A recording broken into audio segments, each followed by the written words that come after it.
a leader who has creative mind and business as well. That is what we are lacking. So we have to make sure that we go back. I think on YouTube, you will see these ladies, what they are doing. Another time, I saw two ladies in real estate, also featured by CNN. It shows that the women are now aggressive. They are not waiting for their husbands to give them chop money. Clap for them again.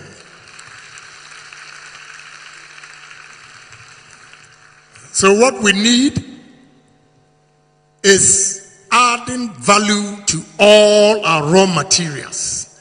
We should create businesses in this country, processing our raw materials, agro-processing with the value chain. I can stand here before you here and tell you how many factories I can get out of maize. Maize. I can get corn oil, 1. 2, I can get ethanol. 3, I can get maize flour. 4, I can get poultry feeds.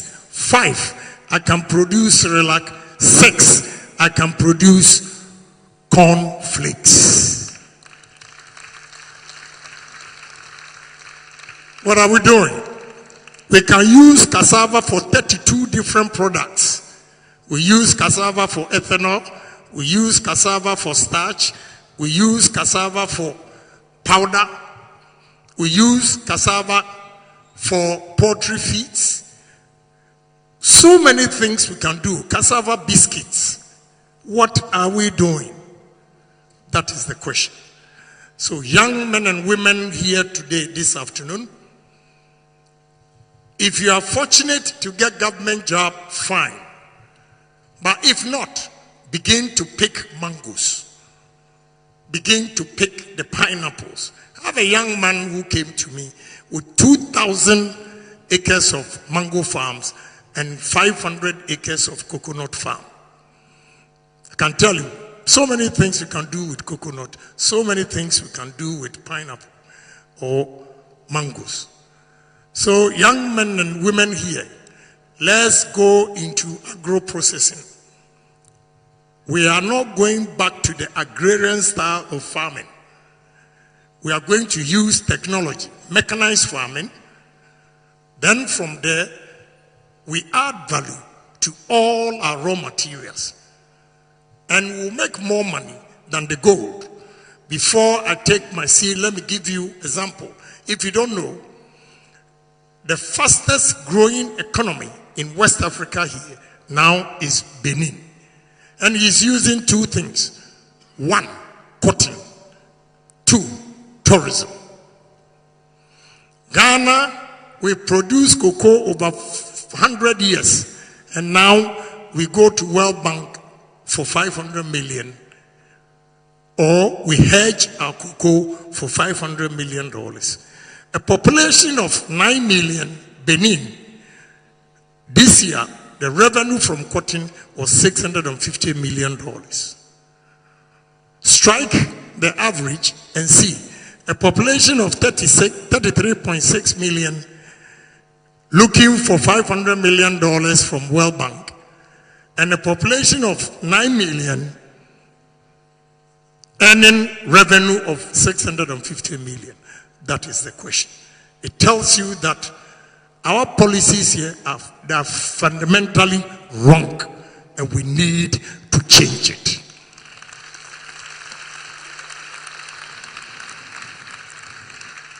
We can solve our problems by using pragmatic approach and not theories. Thank you very much. Thank you so much. Grateful for your time and your thoughts. We appreciate your passion and your zeal to lead.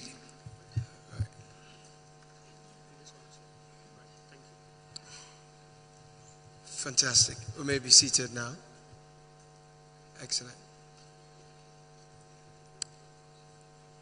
Honorable Kennedy Japan spoke about women enterprises, women in business.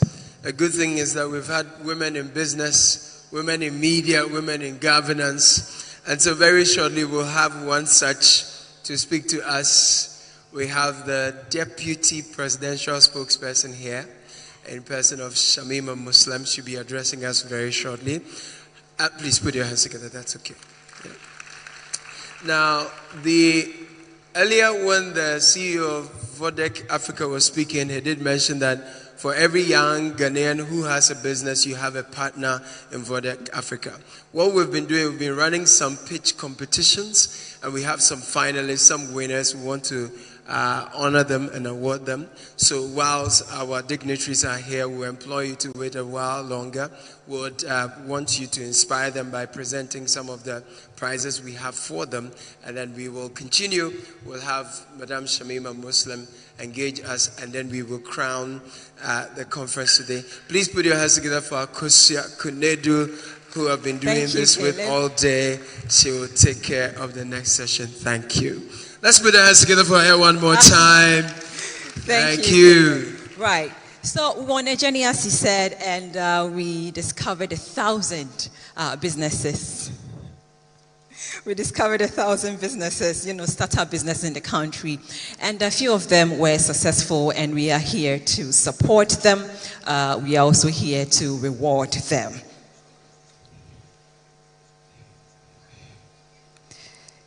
So if you hear your business name, kindly come up stage. If the checks are ready, can we have them here as well? So in the 10th position, so there's 1,000 businesses, and we have 10 winners, so there's actually a big deal. So the 10th position goes to Pomas Castle. It's Pomas. A round of applause to Pomas Castle. I was there, and they made these pictures, interesting ideas, so you could see, her fighting for her business, and that she made it to the top 10. Pomas Castle, congratulations, well done. Can we have the checks here? We will invite Apostle Kingsley Adai to make the first presentation. Mrs. Esther Poma Echapon. I'm the founder and CEO of Pomas Castle. Pomas Castle is a personal care manufacturing business enterprise. We are into the production of household products, skincare and hair care products. For me, the idea was born of so Apostle will do the honors. Pomas Castle. Self-empowerment. She is in 10th position. Well done, my dear. Well done. Apostle, please. Right. So, Pomas, please don't go. Please wait up stage. The next person is the Biogas Ghana Limited. Congratulations. Biogas. Congratulations, Biogas. Show them some love. Is Biogas here? Biogas, are you here? Where's the gas? There comes gas. Put your hands together for Biogas. Congratulations, brother. Well done. Biogas, well done. We will now invite Engineer Trim to take this presentation for us. Let's appreciate the engineer as he helps us do this. Nice. They are winning money, isn't it? They are. And medals. How much is it going with? Biogas.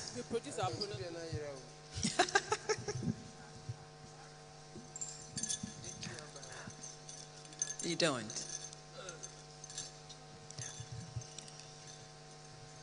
Okay. So Biogas will get it for you. Kindly wait upstage here. And Webel Technologies Limited, are you here?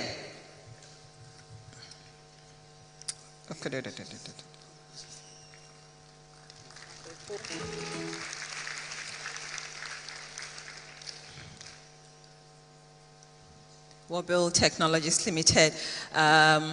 We will now call Mr. Daniel Metalan to make this presentation.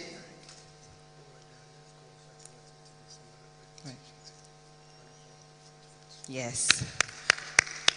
Wobble Technologies, well done. Yeah. And what's that? Wobble Technologies goes home with 10,000 Ghana cedis, an amazing medal. Right. Congratulations. You made it in the Vodek Africa Idea Challenge. Okay.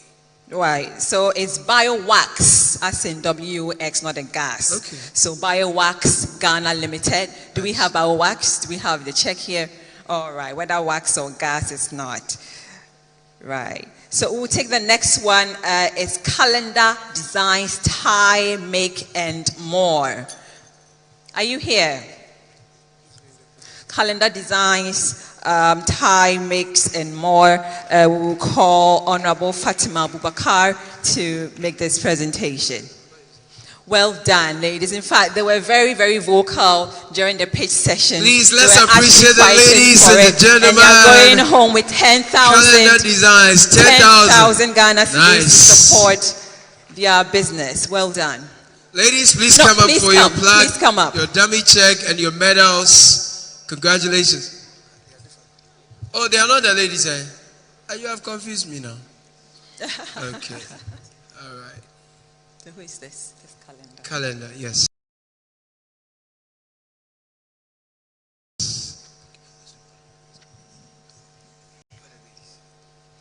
BioWax? Yes.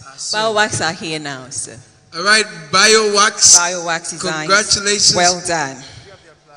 Over there. BioMax. BioWax. WAX. Wax. Okay. Right. Oh, CEO. Correct. And that's 20,000 Ghana cedis. Man.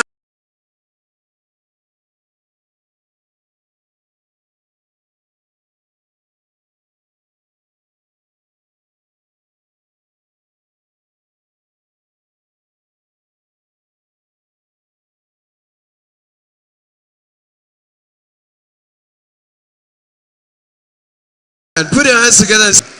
Impressive stuff. Okay. Moving on to the next winners. Thank you, Honorable. Next winners goes to Producare Enterprise. Producare, are you here? Producare. Yeah. Producare. They're going home with 10,000 Ghana Congratulations, cedis. Well Producare. done. Well done.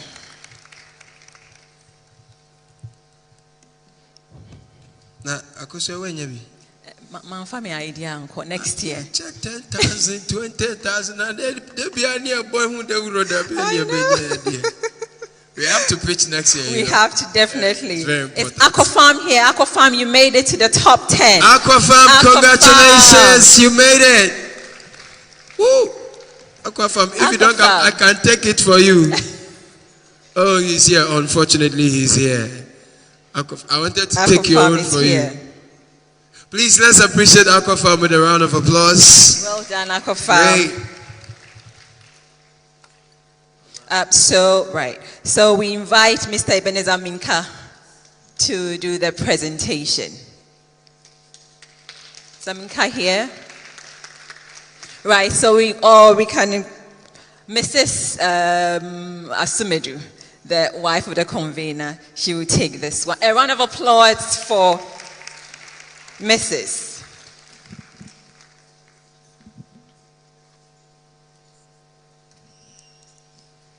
Aquafarm is taking away 10,000 Ghana cedis.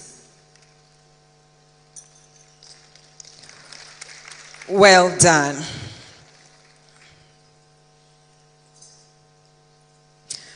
Honorable Kennedy Japan, there's a special request by the convener. He wants you to do these next set of presentations. Nelia Foods. Nelia Foods, are you here? You made it. Nelia Foods. They're here. Right. Kindly come, my dear. Well done.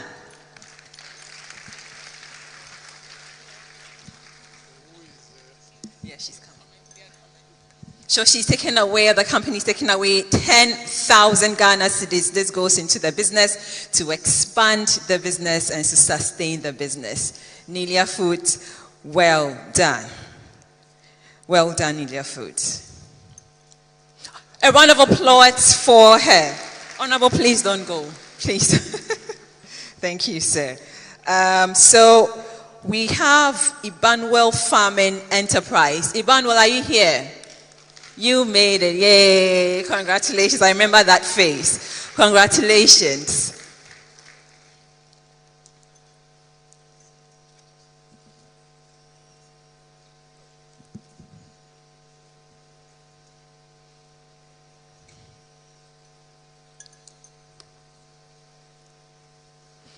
So he's also taking away 10,000 Ghana cedis to expand and to sustain the business. Well done, Emmanuel Farming Enterprise. Please. Code Club Academy. Are you here? Code Club Academy. Yes, he's on his way. And I remember this guy's invention was about, yes, the white cane that was sensitive. So if you are physically impaired and then you use it and there was an obstacle, it could just, buzz. Then you know that there is danger there. That was quite an initiative. Well done. So they are taking 5,000 Ghana cedis. Well done. And the biggest one, the overall winner for this year's Idea Challenge initiative or project goes to Edible Treats. Edible Treats, where are you?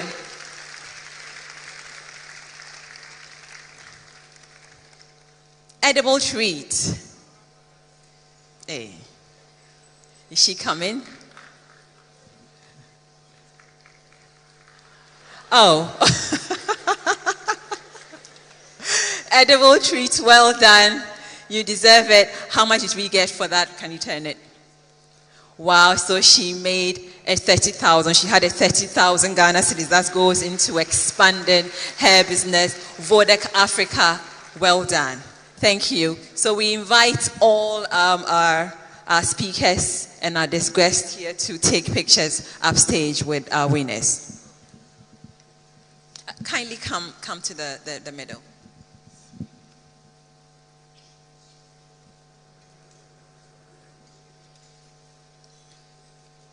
So Engineer Trim, Ebenezer Minka, Honorable Fatima Shamima Muslim, Honorable Shamima Muslim, can we all be here? Oh, so I can see Edible Treats. Right, I can see Edible Treats coming. And then listen, she had this amazing invention, used dawa dawa for, like chocolate. How is that even possible? Dawa dawa chocolate, and it's amazing. No scent, no smell, and it's delish. You should try it. So that's Edible Treat. Her products are on the market, and it's chocolate. So it's different flavors of chocolate. And well done, my dear. She's taken away 30,000. She's taken away 30,000 Ghana cedis. Where is Edible Treat check? Honorable, actually she's here.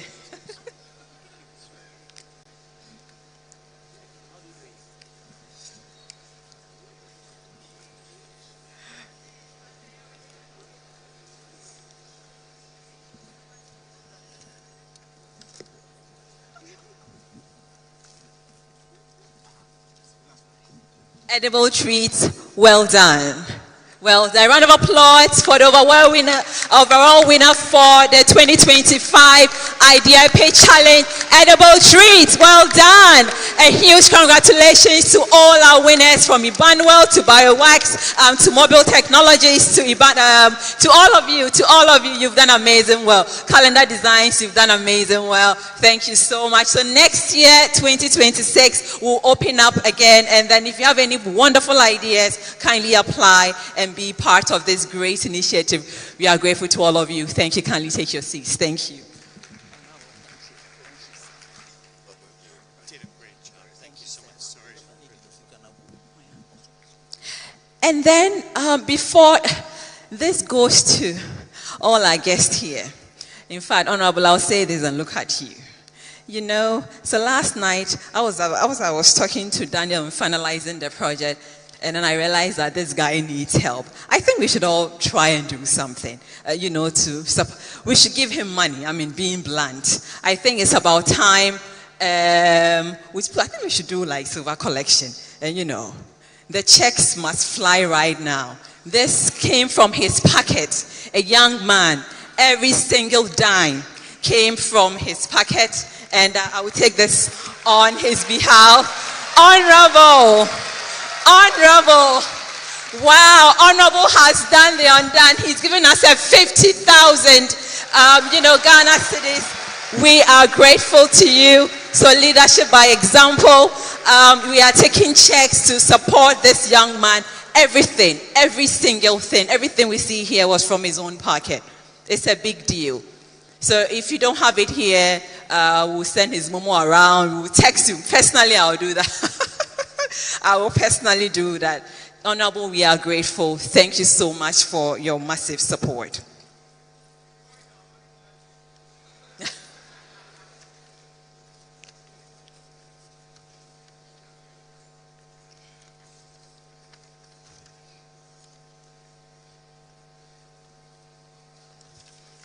Right. So we've gotten to an important part of this very important program. We'll take a keynote address from our speaker, Madam Shamima Muslim. A round of applause for her. She is doing this on behalf of the Chief of Staff, Honorable Julius Deborah.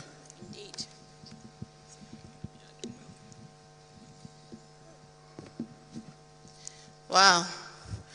Apparently, we've been sitting since morning.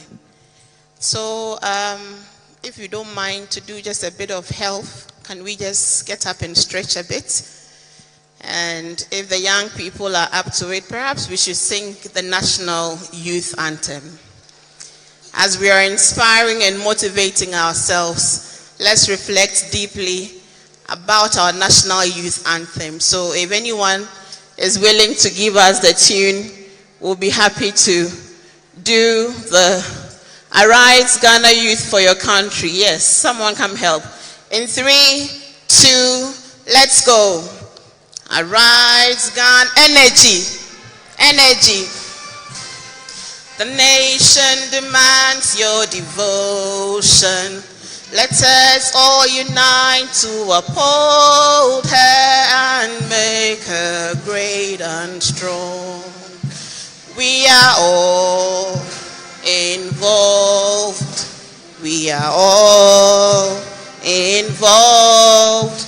We are all involved in building our motherland. Thank you. Involved. We are all involved. We are all involved in building our motherland. That was good. Thank you.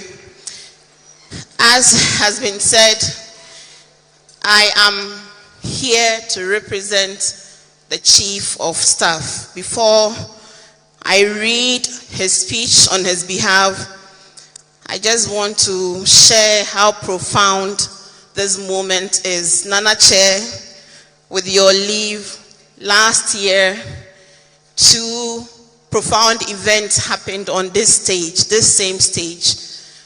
Ghana outdoored its first ever female running mate on the ticket of a major political party. And that singular action has today broken a big glass ceiling. And Ghana proudly speaks about having 68 years on after independence, her first female vice president, Professor Nana Jane Opoku-Agyeman. Another significant thing that happened, and I was at the center of it all, I recall I moderated those 2 events, was the first time ever launch of a youth manifesto, indicating for the first time a clear commitment to the youth of Ghana, enshrined in a social contract with the youth of Ghana. And so to be here again this afternoon on a youth empowerment program tells me that change is happening and change will come. Let's give ourselves a round of applause. I'll now read the speech. Nana Chair, honorable ministers, politicians, members of parliament, distinguished traditional and religious leaders, our esteemed development partners, and protocol observed, if I may stand on the existing protocols. I bring you warm felicitations from the President, John Dramani Mahama, and Mr. Julius Deborah, his Chief of Staff. Mr. Deborah was billed to deliver this keynote, but as many of you would know now, he is currently attending the United Nations General Assembly meetings in New York as part of the President's delegation. He therefore extends his apologies. I now do have the Herculean task of delivering his speech. Alas, all errors will remain mine. Today, VODEC Africa has gathered the critical mass of emerging, established, and aspiring leaders on this Founders' Day holiday to attempt to answer a question. Is there enough youth empowerment as the gateway to sustainable economic development? I wish you all luck in answering that question, because my question, I believe, is an easier one, and it reads: building an inclusive economy, ensuring equal opportunities for all citizens. It is indeed an auspicious day to be having this exact conversation 116 years after the birth of Osagyefo Dr. Kwame Nkrumah. 54 years after the death of Dr. Kwame Nkrumah at the age of 62. 68 years after Ghana's independence. In 2 years, Ghana would achieve 70. Where are we as a country? Osagyefo Dr. Kwame Nkrumah's life work emphasized that true progress is measured by improvements in people's lives and well-being, particularly through the number of children who are in school and who are receiving quality, relevant education. He also believed that education should include practical, scientific, and technological training using mass communication to spread its benefits in the populations, and that learning to be an independent state comes from being one. Today, we must also ask, has the African proven he is capable of managing his own affairs?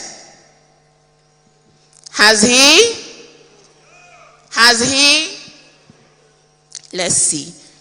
Honorable Ken says that to the first question, his emphatic answer was what? No. I wonder what your answer to this particular question is, Honorable. Does it remain no or yes? I'll get it later. Are we anywhere close to the self-actualization that Osagyefo envisaged? And yes, is our progress inclusive enough of the stories, of the images, and of the realities of the diversity that makes us a unit? Are all citizens equal before opportunities? Today also, world leaders have gathered in their numbers at the 80th UN General Assembly in New York to yet again commit to finding solutions to the world's complex problems. And where today, President Mahama will be launching the Accra Reset in New York to champion a new global governance for health and development. Because indeed, our transformation will elude us if we do not pause, look, listen, and reset. President John Dramani Mahama makes a number of assumptions, and permit me to translate those into this room, that the many of you who have gathered here in this room see yourselves as emerging leaders, as established leaders, as aspiring leaders even, that you in this room recognize that leadership is a responsibility and a duty that requires a constant search for knowledge, for skills, for networking, and sharing same through platforms like this. Indeed, these platforms are expected to not only inspire us from the brilliant stories of those that have walked the path that you today see yourself walking, but it's also to motivate us to act. Because inspiration alone, you self-motivate yourself to act. Again, as we have been told by one cultural anthropologist, never doubt that a small group of thoughtful, concerned citizens can change the world. Indeed, it is the only thing that ever has. And so you, the critical mass sitting in this room, you are those that will change the world if you put your mind to it. President John Dramani Mahama is pursuing a bold reset agenda anchored on jobs, on accountability, and shared prosperity.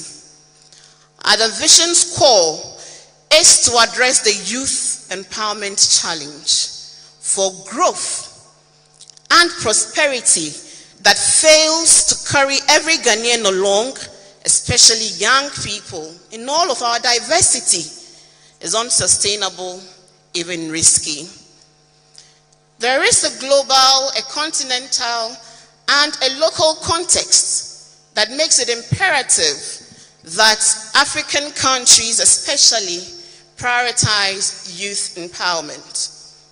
This is a context that we're all used to, but permit me to just remind us of how stark the image and the story is. Globally, according to the United Nations, there are about 1.3 billion youth, young people, between the age brackets of 15 to 24. In Ghana, however, our youth bracket is 15 to 35 and above.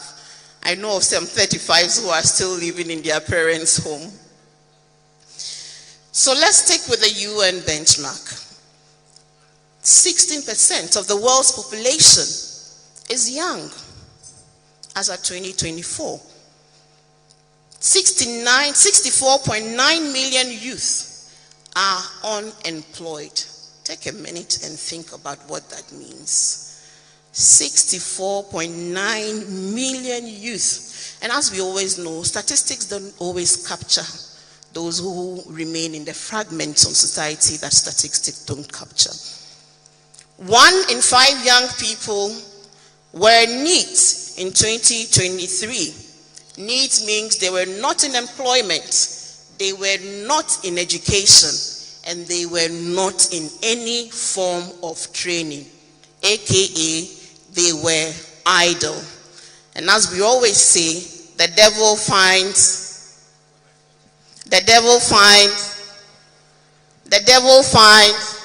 I know you're hungry, but please try, okay? Very well.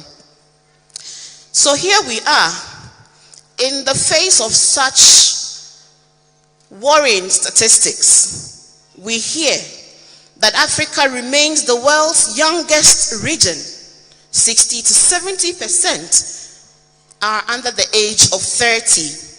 By 2050, about 1 in 3 of the world's young people will be African, projected to exceed 830 million people.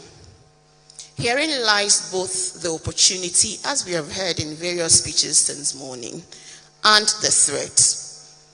Opportunity because with the right investment, there will be a demographic gain to the GDPs and to the GNPs of our various countries. Threat because largely this youth remains generally non-educated, miseducated, undereducated, low-skilled, unemployed, underemployed.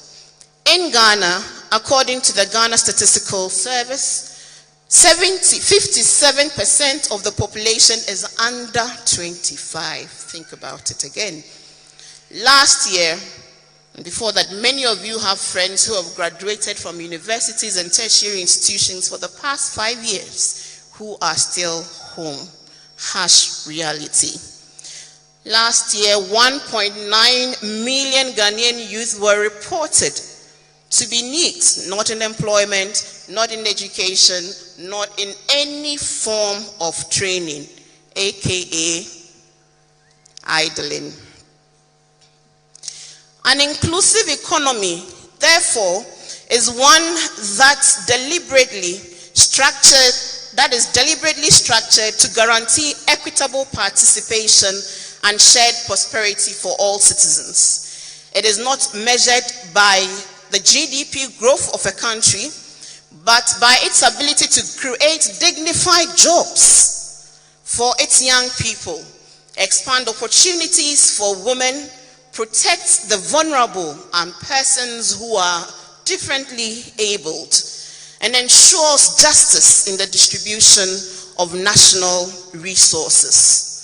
The collective value of any economy is therefore a sum of its productive citizens and care for its most vulnerable.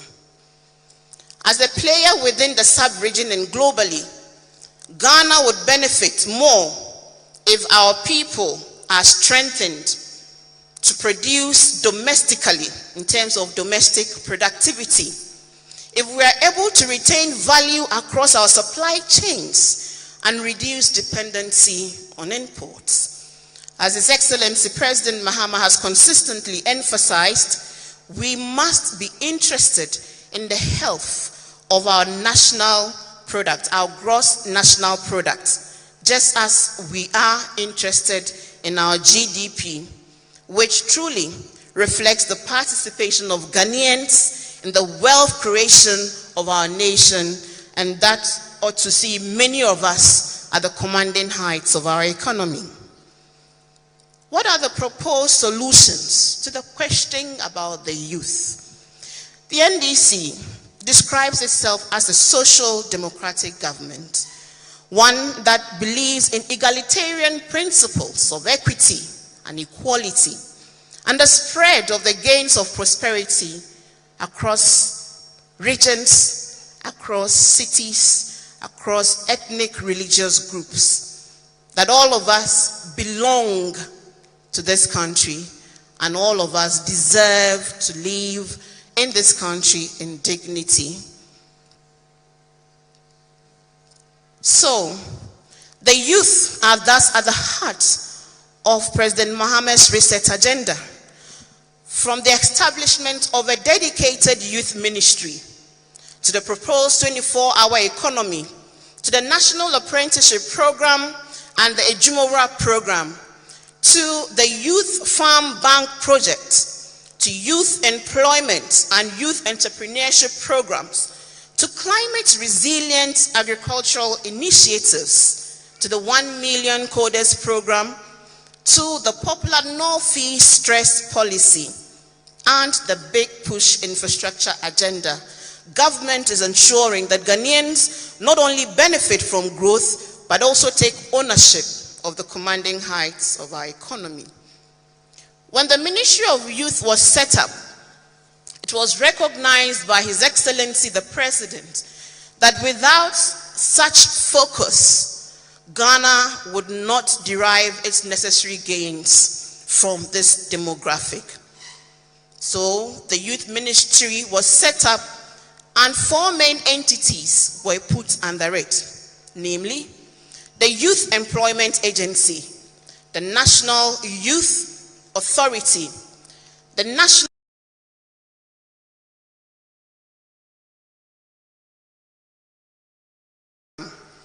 There are also a number of youth programs that sit in various ministries, departments, and agencies, all asking that question: are our youth empowered enough? But most importantly, what must we do as a matter of urgency? The interest when these programs were launched was humbling indeed. And I'll quickly take you through. When the 1 million coders program was launched, within 4 hours, we received over 4,000 applications. Within 48 hours, 90,000 Ghanaian youth had applied to take part in the 1 million coders program.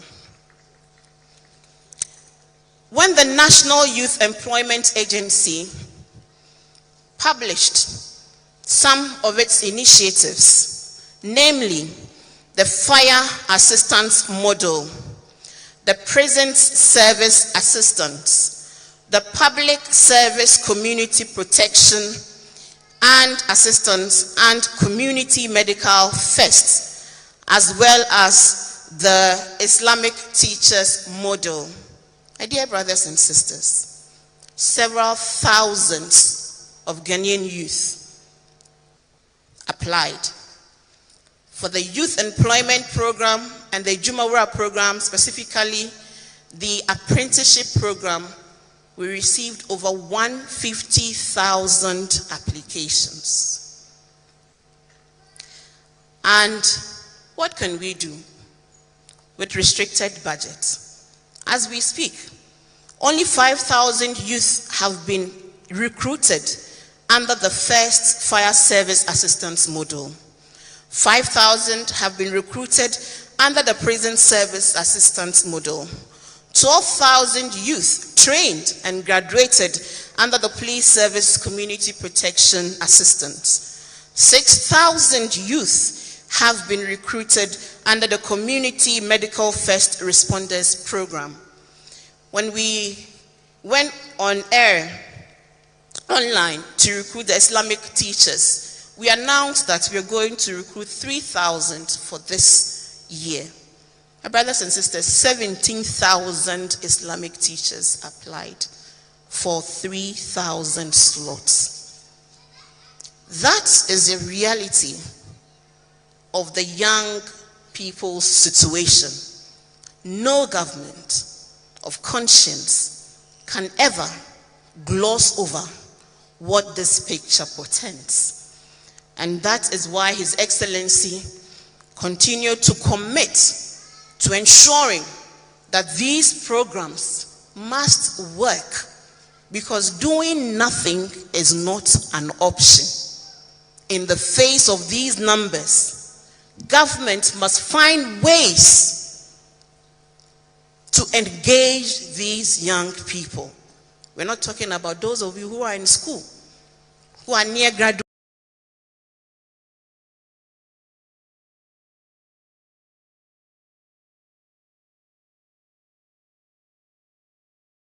We pause, we look, we reset, and we ask ourselves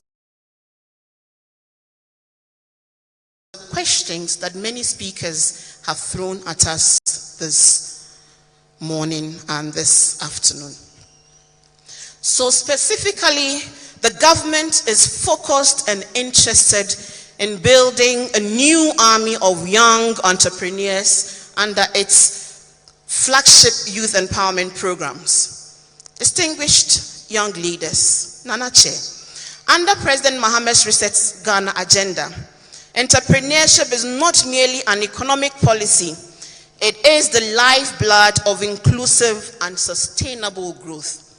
With over 70% of our population under the age of 35, the central question before us is not whether the youth are ready, as the statistics show, and as the interest in these programs show.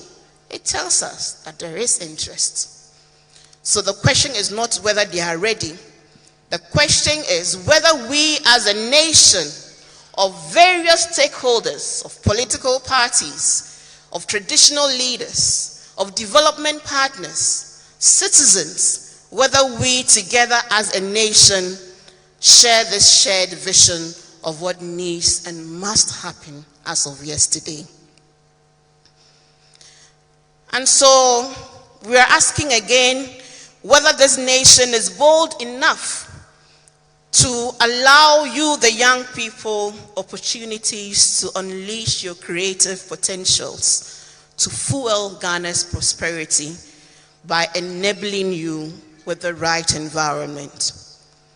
And that is why His Excellency's government is acted with urgency, with vision, and with conviction. Hard road to ensuring greater opportunities for our young people.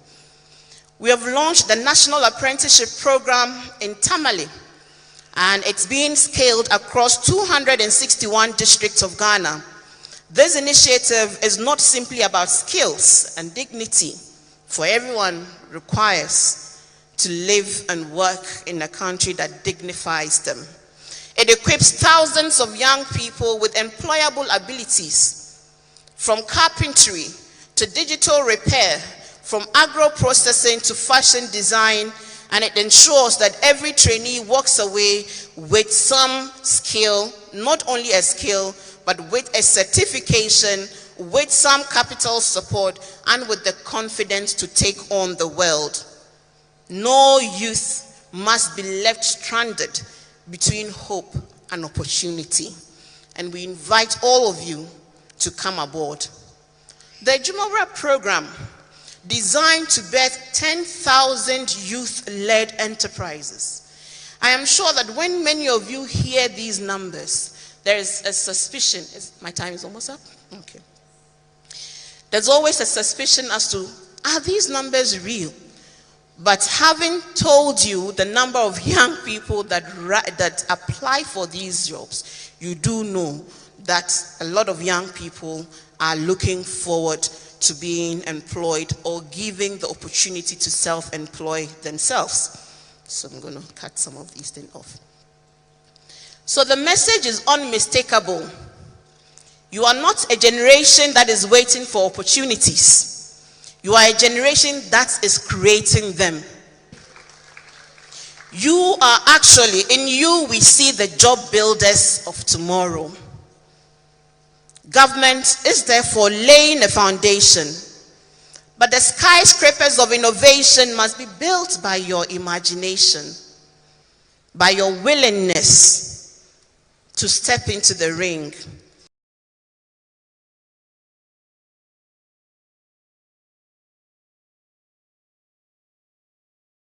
By your courage and your refusal to give up. This year in particular, the National Service is also going to deploy 10,000 graduates for the military training program, so we can instill some discipline in those who are willing to submit themselves to the discipline that is required to survive in this century. An inclusive economy cannot exist without ethical leadership and accountable governance. Under the reset agenda, therefore, President Mahama has placed discipline, integrity at the center of our national renewal. First, the administration is deepening decentralization, giving real power back to our districts. Second, this government is setting a new tone for ethical leadership. A binding code of conduct for political appointees has been introduced, demanding integrity, modesty, and service. President Mahama has boldly cancelled fuel allowance for appointees, cutting away wasteful privileges that do not serve the people. These measures are not only symbolic, they are also a signal that the leadership is in the sacrifice with its people. Young people of Ghana, these reforms carry powerful lessons for you. It also tells you that true leadership is not about what you take, but what you also are willing to give. It is not about how many privileges you enjoy, but how much responsibility you carry and how you look out for your fellow. Because to talk about inclusion requires us to embrace an inclusive mindset, a mindset that asks us to think around the table and see who is represented, which voices are absent, which images are absent, which stories are not nigh, even before we can translate those attitudes to our workspaces, to our businesses. It is time to think inclusion before we ask for inclusion. Therefore, no inclusion, I beg your pardon, so I'm going to jump on climate change, on technology, and I'm going to jump to briefly conclude. Permits me. Right. So I'm going to jump on education and skills development because many speakers touched on it. And many of you are beneficiaries of His Excellency's educational policies, which are going to reform the way that we educate our young people. I'm going to also jump on our inclusion and social protection policies, including the affirmative action that has been passed to ensure that we bridge the inequality gap in our country. Also, thank you very much. I'm going to also ask all of you to think about your place in the future of work and what new skills and, most importantly, attitudes are required for you to survive in this new future of work. In conclusion, therefore, the central question for this forum, I beg your pardon, is there enough youth empowerment? Our proposed answer is simple: not yet. But under President Mohammed's reset agenda, Ghana is making decisive strides which will ultimately culminate in an affirmative response to this inquiry. Through good governance and ethical leadership and physical discipline, relevant education, promotion of entrepreneurship, diversity and inclusion, digital transformation with affirmative action, we are building an economy that carries the aspiration of our people. We are bridging the gaps of inequity, inequality. We're reducing unemployment, and we're restoring Ghana on a path of growth and prosperity. As we honor Nkrumah today and his impact in his 62 years of life, we do so not because his legacy was a perfect one.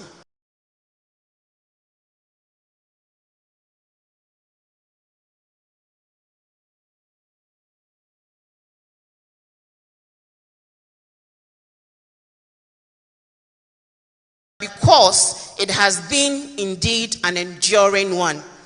And emerging leaders, therefore, we must know that transformative leadership isn't about being perfect, but about enduring legacy.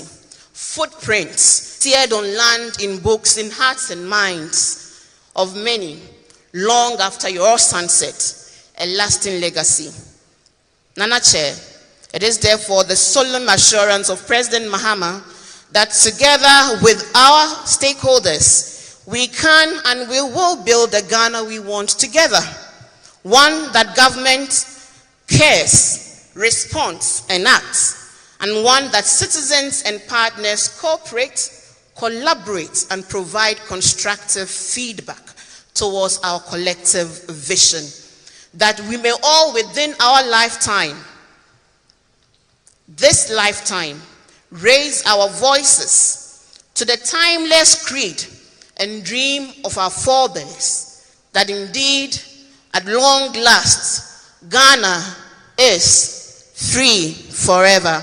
I thank you very much for your kind attention. Thank you. And may God bless our homeland, Ghana. Thank you. Thank you so much. Obviously, government is creating the enabling environment for businesses to thrive. for the youth to enrich themselves. So I would say that let's get involved in the initiatives of the government. Don't be left out. Thank you, Shamima Muslim. Shamima is Deputy Spokesperson at the Presidency. We are getting close to the end of the program. I'd like to make some few acknowledgements. The father of the convener is here, Mr. Richard Ekwamwa. Mr. Richard Ekwamwa, are you here? That's the father of Mr. Asumeni. Thank you, sir, for gracing us with your presence. Retired Jane Techi is here. Romanik Ababio Dankwa is here. He's the CEO of the CEO Hub. Can we see you? Stephen Prince Bento, the SRC President of University of Ghana. Are you here? Stephen, right, welcome. And then Ambassador Carlos Boachi is Executive Director of the Africa Youth Forum International. Thank you. Thank you for gracing us with your presence. So we'll take the vote of thanks by Emanuela Kluche, and then she'll also give us a list of the ambassadors. So Vodek, please come. Come with your ambassadors. All of you, kindly come up stage. So a huge round of applause to this wonderful team.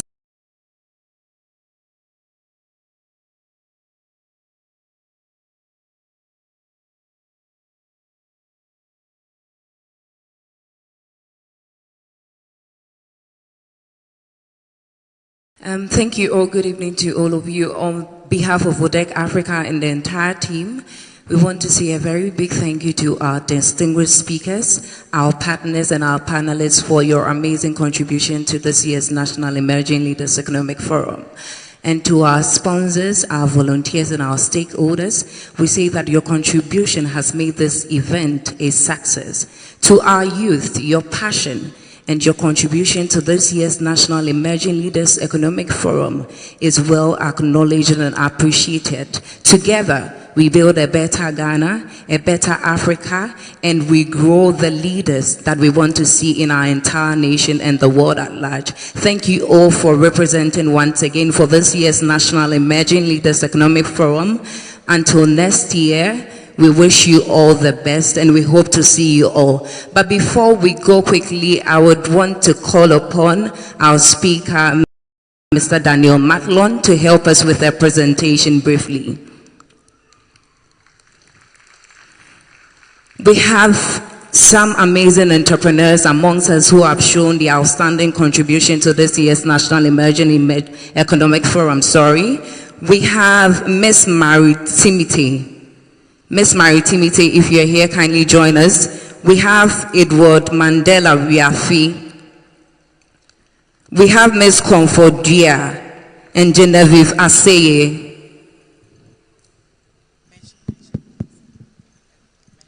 Kindly mention the name. So as she mentions, we come up. We have Miss Mary Timothy, we have Edward Mandela Riafi, and we have Mrs. Comfordia and Mrs. Genevieve Aseye Nutako.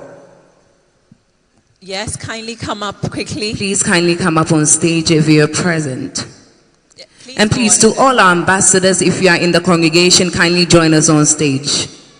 To all the student ambassadors, kindly join us on stage.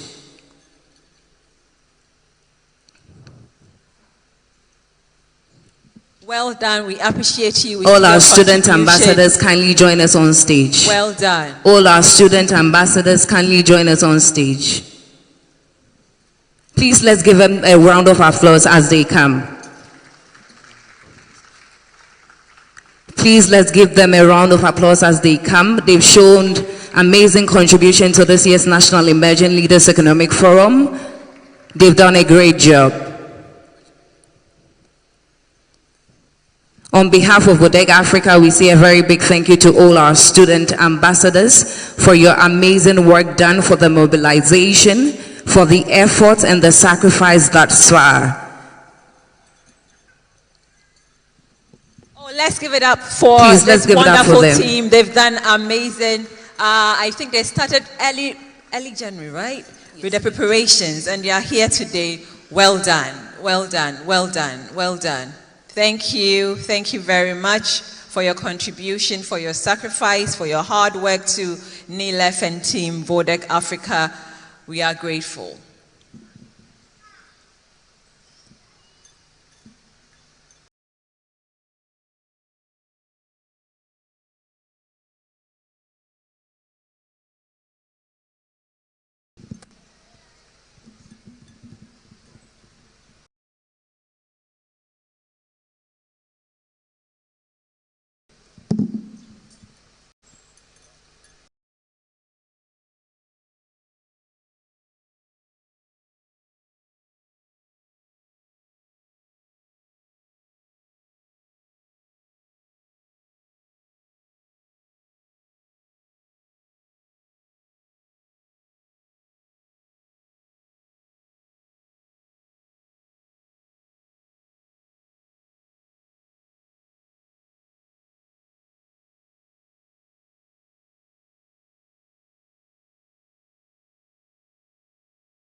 Please, I want to call upon the SI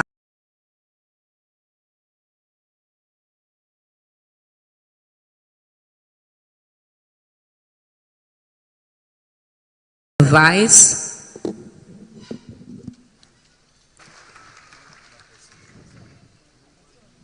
On behalf of Agyap Africa, we want to see Economic Forum.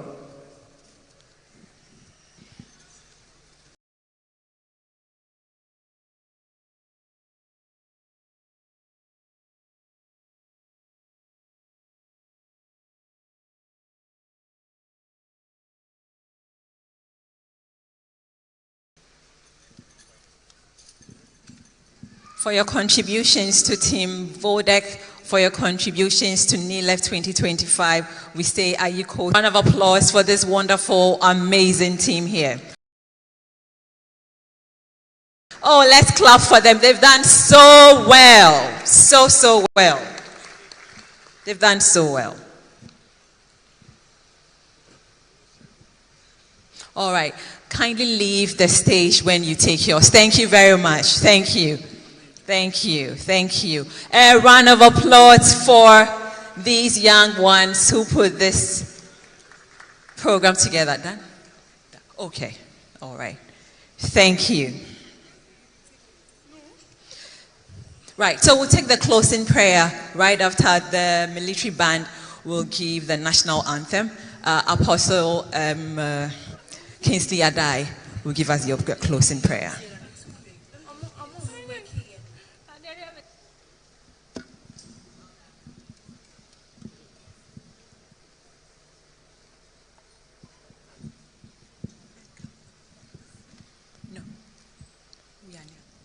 Apostle, please come.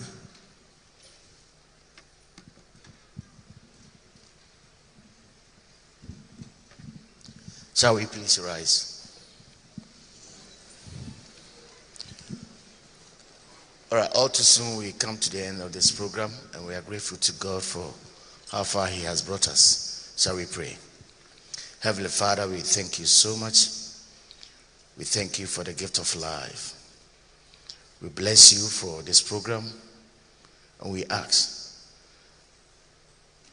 that after this program, let mindsets of young people in this nation and beyond be transformed into taking their own destinies into their hands.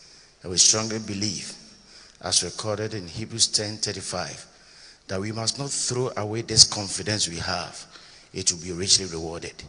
May you reward the young people of this nation with great fortitude to turn their fortunes around in the name of Jesus. Let your blessings and favor rest upon this nation and our leaders of today and tomorrow. In Jesus' name. Shout amen. We'll take the national anthem.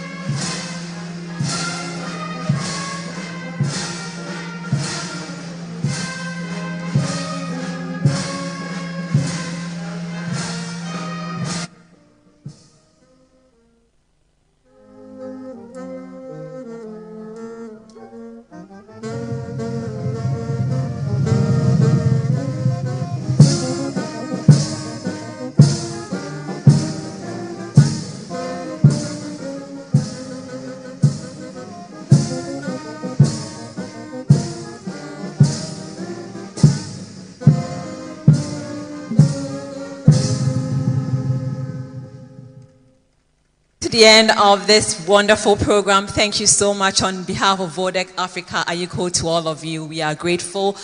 We ask that all our dignitaries, all our guests and speakers kindly come up stage as we take the group pictures. Thank you so much. We'll see you next year at the NILEF 2026 session. Idea Challenge Patient will be opened up very soon. Kindly be looking out for it. We are grateful for all of you. We have a cocktail session outside. Kindly take a bite, sip on something before you go. It's on my right. Sorry, it's on my left. Kindly take the left turn and have something, have some refreshment before making it out.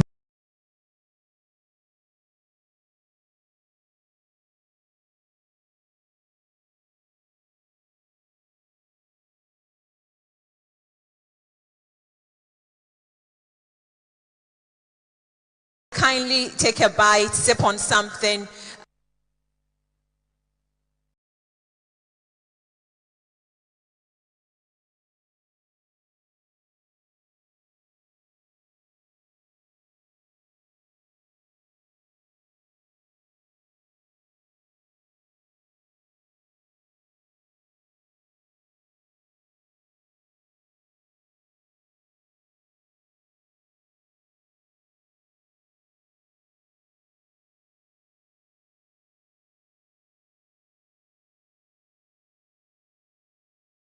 This three-word prayer is so dangerous that some people have fainted upon hearing it. Did you know that the most dangerous prayer you can ever pray is only 3 words? If you skip this healing prayer, God will skip you too. The universe says that whoever is watching this video will be healed of any health problem or pain because they will come into contact with divine healing. And to manifest these blessings, 2 things are necessary. The first thing is not to doubt the universe. And the second is to believe that if you are watching this video, the Lord has seen something in your life that you have not yet seen. So pay close attention to what I am about to tell you. This biblical healing secret has been kept away from all of us for centuries, so that rulers could maintain control over the population for a long time. Theologians searched for these early versions of the Bible, and what they recently found is already bankrupting pharmaceutical companies in Israel. Doctors are calling it the ultimate pain reliever, believing it could end the pharmaceutical industry as early as 2024. And here's why. A renowned Israeli scientist tested this pain relief secret on 9,000 people, including refugees, sick grandparents, and women terrified by war. And these people were completely freed from pain and discomfort almost overnight. This could be the secret behind the longevity of Noah, who lived 930 years, and Methuselah, who lived 969 years. According to the Bible, this secret is also the key to eradicating any existing disease. No matter what your condition is, joint pain, type 2 diabetes, tinnitus, or even memory lapses, all can be swept out of your body by up to 100% no matter how many methods you have tried, be it strong medications, surgery, folk remedies, or even strange potions. Because now you are one step away from divine healing, greater than any disease. So imagine living free from the burden of aging. You will enjoy vibrant, youthful energy as you watch your children and grandchildren grow up longer. And people will ask what you did to regain such radiant health. You just need to know this biblical secret to live your best life in the coming months. And it's only one step away from you. Just check out the short video the Israeli doctor posted last week. This video was being sold for $127, but since it is your purpose to know the secret, and my video has reached you, I'm going to make this video available for free right now with the button below for you to click. Learn more and watch. In this brief presentation, you will have in your hands the power of divine self-healing through this hidden Bible discovery.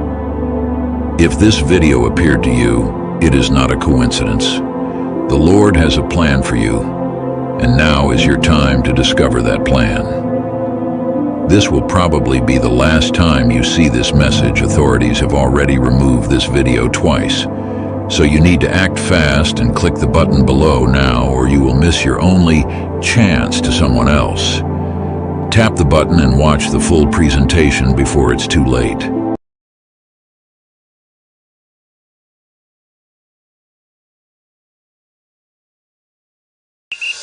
Playing for your country, easy. Scoring, easy. Avoiding injuries, easy. Winning, easy. But you know what be easy now? Kivo 4-in-1 Gary mix. Easy. It gets everything inside. Gary, creamer, sugar, roasted groundnuts. Just add water, then sharp my soakings make ready. Taste and energy, made easy. I'm a match winner, but the real champion is Kivo 4-in-1 Gary mix. Champion taste. This advert is FDA approved. Welcome to Business Live. Coming up tonight, Engineers and Planners announces takeover of Black Volta and Sankofa Gold projects from Azuma Resources.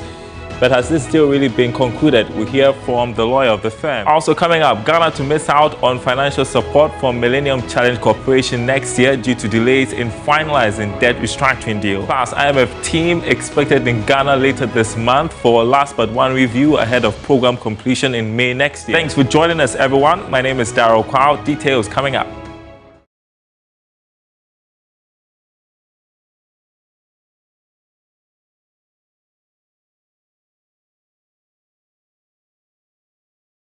And welcome back. First up, mining services firm Engineers and Planners has announced that it has taken over the Azuma Resources Ghana and its Upwards Resources firm. This was after it completed the share transfer agreement with the beneficial owner. But has this deal really been completed after a supposed statement from Azuma Resources denying the deal? Let's get on to Zoom, speak with lawyer for Engineers and Planners, Bobby Bansing, on this issue. Good evening to you. First off, what is the basis of the claim by Engineers and Planners that this takeover deal has been concluded? Good afternoon, Daryl. Can you hear me? Loud and clear. This is Daryl. You will know that per the laws of Ghana, if anybody claims to be the owner of a company, either sole proprietorship, partnership, or limited by liability, limited by guarantee, there's only one source to confirm this, right? And that is the Register of Companies. And so if Engineers and Planners say that it has taken over as the owner of these companies, then it means that Engineers and Planners, and I believe as indicated in the statement that was issued, that they have completed the equity acquisition of these companies. And the equity acquisition is the shares, owners of the shares as have been issued at the time of incorporation or subsequently. And Engineers and Planners have completed an agreement with the said owner and have acquired all the issued shares in these entities that own the Black Volta and the Sankofa Gold projects. Now, you made reference to a statement that you said was issued by an entity claiming otherwise. Have you seen that statement yourself? I have seen that statement. I have it in hand. I could read bits of it for you. No. Can you tell me who signed that statement? Well, it doesn't have a signature to it. Unless, of course, if at the end of it? There's a name at the end of it for media inquiries from Priyanka Dutt, Account Director, Rastrum, for any further information concerning this. Have you found out what Rastrum is? Maybe you can help us with that information. A simple Google search will show you that it's a PR company. So the statement you have, it's as if Multimedia, Multimedia Limited has issued a statement, and the statement it's not signed by any officer or employee of Multimedia, and the statement is rather signed by, let's say, another entity. And so you know how to treat those statements. And so, like we've indicated, as far as EMP is concerned, it has completed all the legal requirements to acquire all the equity interest in the entities that own the projects. And any person who is claiming otherwise would have to present a legitimate claim to be considered by EMP. Well, just for the sake of emphasis, we had an earlier statement also from Azuma Resources Ghana Limited initially when they said they had agreed to the acquisition of the Sankofa and Black Volta projects. Also didn't have a signature to it, only said management, Azuma Resources Ghana Limited and Upwards Resources Limited. But we've seen this go back and forth, and we know the history behind all of this. I mean, the dispute initially concerning this acquisition. And so it leaves Ghanaians pretty much confused about what is going on. So I guess the question is what is going on. If somebody says that he's the owner of a company, there's only one place to confirm. You know that. That is the Register of Companies. And so if Daryl says that you own Multimedia, and Kwesi Chum says that you do not own Multimedia, any person who is confused would have to go to the Register of Companies to confirm who owns Multimedia.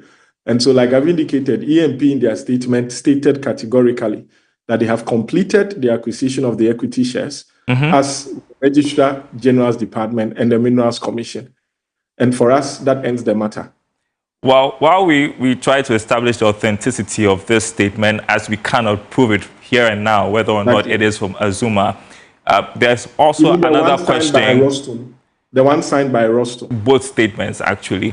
Okay. So I just want to point out the fact that also questions have been raised about the lands ministry or government per se who hasn't come out to say this acquisition has pulled through. There are some analysts who say we can't take EMP's word for it if we hear from the government. What do you say to that?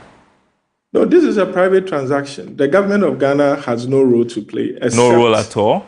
Yes, except that the Mining Minerals Act. But it should interest the government, shouldn't it? Just asking. No, there are two things, Daryl. You are talking about the process of the acquisition. Mm-hmm. And I'm saying that these are private entities. If you look at the Minerals and Mining Act, it states that before you acquire any interest in a company that has been granted lease, you must get the no objection letter from the government of Ghana acting through the Minerals Commission or the Ministry of Mines and Natural Resources. And you will notice that in the statement issued by EMP indicated that it has acquired the no objection letter. And as far as the acquisition chain is concerned, that is the role of the government of Ghana acting per the state agencies that have been listed. So that process has been completed. It is not as if it's government of Ghana had shares properly so-called. We know that for after operation, when the mine starts, per the laws of Ghana, the government of Ghana has a carried interest of 10% free, but that is only after production. But before that, it's a completely private agreement. The government of Ghana would only come in the context of issuing a no objection letter through the Ministry of Lands and Natural Resources on the recommendation of the Minerals Commission as provided for in the Minerals and Mining Act. And this has been done long ago. That is why the statement by EMP stated categorically that this has been done. All right. It'll be interesting to see how this proceeds going forward. So I guess the stance of the EMP is to disregard this statement supposedly from Azuma Resources. And what is the plan going forward? What's the plan going forward? No, EMP, I'm sure in due time will announce its plans relating to the development of the mine and other matters associated with it. All right. Thank you so much. I'm sure we would have some more conversation going forward. Thank you, Bobby Banson. He is the lawyer for EMP as we continue to digest the news about its supposed acquisition of Azuma Resources. Well, meantime, Executive Director of the Center for Environmental Management and Sustainable Energy, CEMSI, Benjamin Nsia, has urged government to initiate reforms and reorient players within the mining sector. He emphasized that increasing the dominance of local businesses in the industry would help boost national revenue and strengthen the economy. He made the remarks in an interview with Joy Business.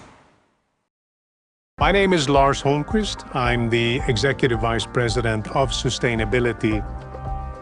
Aseptic cartons are fundamental to give people access to safe food because of the protection that it provides, but also in reducing food waste and food loss.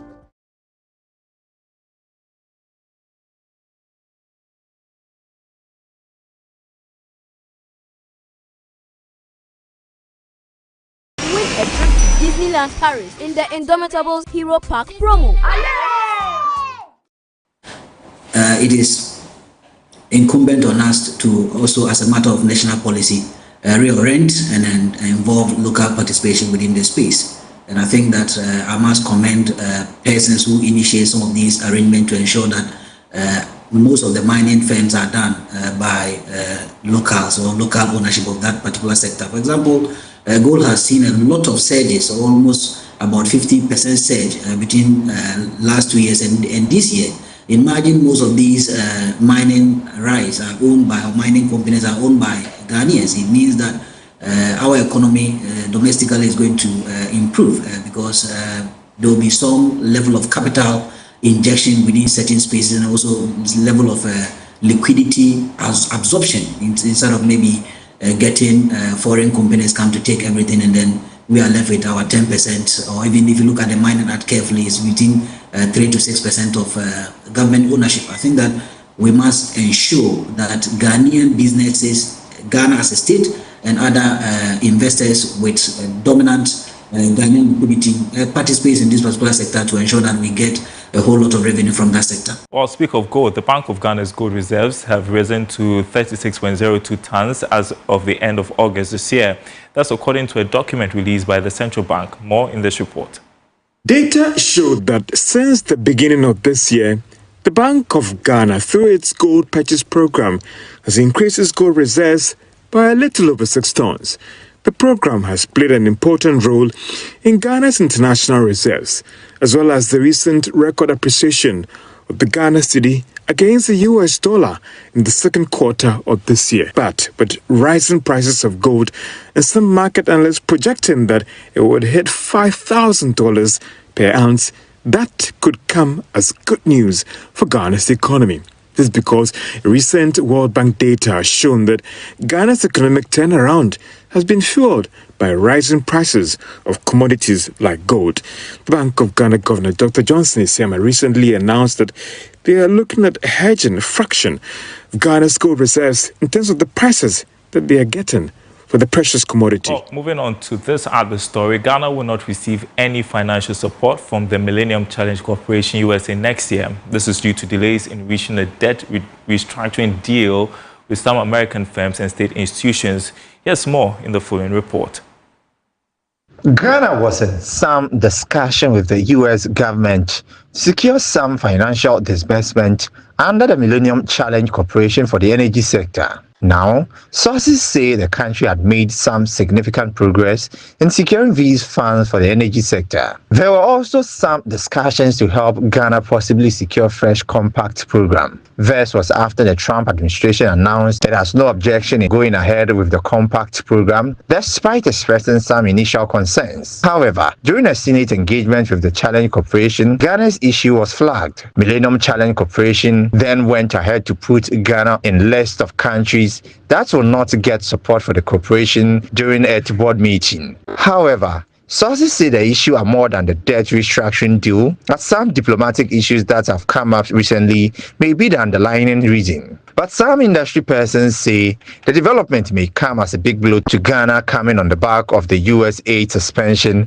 for the health sector. Some persons have argued that one good thing about the U.S. assistance is that it comes in the form of aid or grant, unlike other countries where it's more of a loan. Well, joining us on phone, international relations expert Professor Vladimir Nchidan. So good evening to you. Thank you so much for joining us here on Business Live. What do you make of this development and reasons being given by the MCC?